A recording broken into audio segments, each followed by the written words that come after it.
tribulation. He understood the consequences of serving Christ, and we're living in a generation that don't want to be bothered about anything, troubled about anything. Hey, just let me sit quiet and peaceably, not get involved, not say anything, don't worry about anything. Can I tell you, Jesus said if they persecuted me, they're going to persecute you. Yes.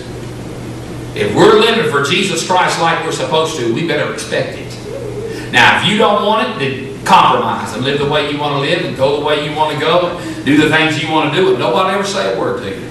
But when you start carrying the Bible with you, and you start bowing your head in the break rooms at work, and you decide you're going to be a testimony for Jesus Christ, let me tell you something, somebody's going to get roused about it. Hello? And people are going to be persecuting you because of it. Now, it may not be to the same degree of his persecution, but it's coming in America. You wait and see if they don't stop this man from preaching the Word of God. You wait and see if they don't darken Tabernacle Baptist Church's door, try to shut us down. And they'll use any means they can to close the doors down. It's coming in America. He says, I understand the consequences of my work. When you gave your life to Jesus Christ, you are accepting everything. Everything. You are a bondservant of His. You are a slave of Jesus Christ. You have a responsibility to go through whatever Christ brings your way without any complaint at all. Amen. Amen. We have forgotten the consequences of serving Christ. It's going to cost us something. Didn't y'all sing a song about that? About costing us nothing. Yeah. You want to give your life to Christ, but it's not going to cost you anything? Come on. The minute I gave my life to Jesus Christ, it cost me every friend I had. Yes, sir. I kept absolutely no friends that I had. I was about 19. I had lost every friend that I had. They came to church with me one time. And they're gone. Yeah. And suddenly I found myself in a circle of brand new friends. Yeah. Amen. Brand new. Now that ain't tribulation, and that's not persecution. That was a blessing. Yes, sir. Looking back on it, I say to myself, hallelujah. They left me. They got away from me. Praise God. I'm glad that happened. I wish they'd all gotten saved. It'd have been a blessing to have it. I rejoice in it. But that ain't the way it worked. I don't consider that persecution. I really don't. Nothing like this man went through. Yes. He says, I understand my tribulation. But there's another aspect to this. He said, my tribulation for you. He says, everything I'm going through is for you. It's for you. Yeah. Every tribulation I go through, every imprisonment, every shipwreck, every beating, everything I've endured in this flesh was for you. Amen. You see, you quit living for others and started living for yourself. Yeah. And when you start doing that, you lose sight of the Word. That's it. You can't do that. You don't have a right to live for yourself. I don't have the right to live for myself. I have the responsibility I have is to live for you.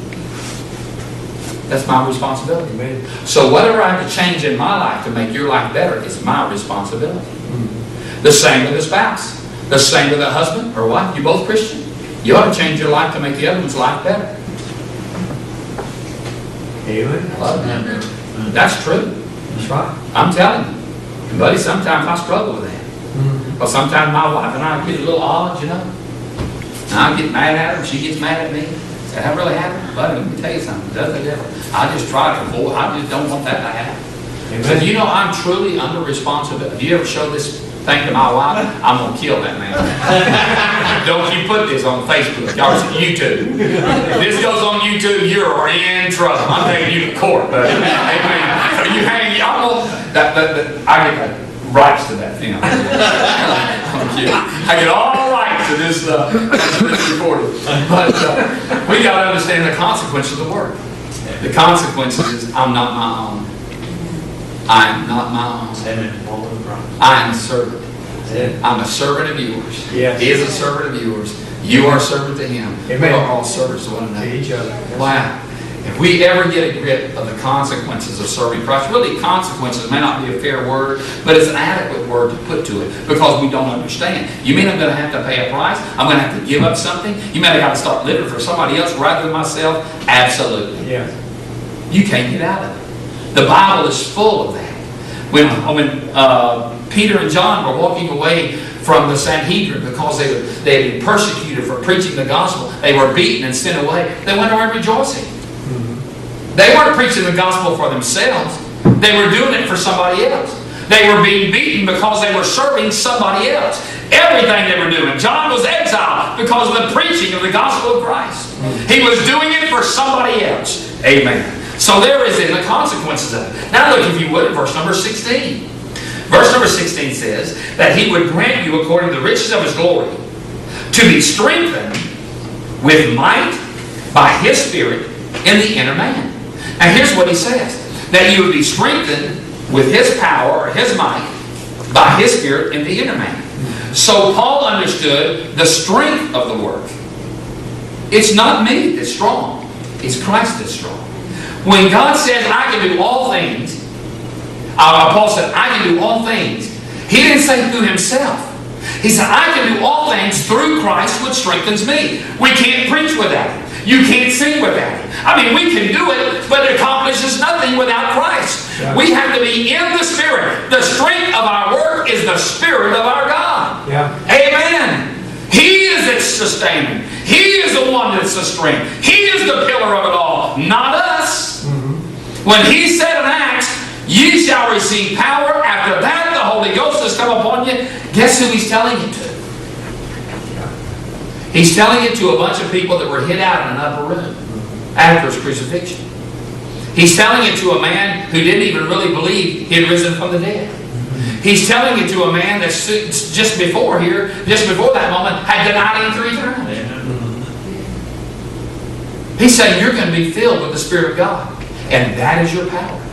We have forgotten where the strength really lies. It's not by my strength. It's not by my power. It's not by my might, but by His Spirit, said the Lord. Paul understood the magnitude of the work.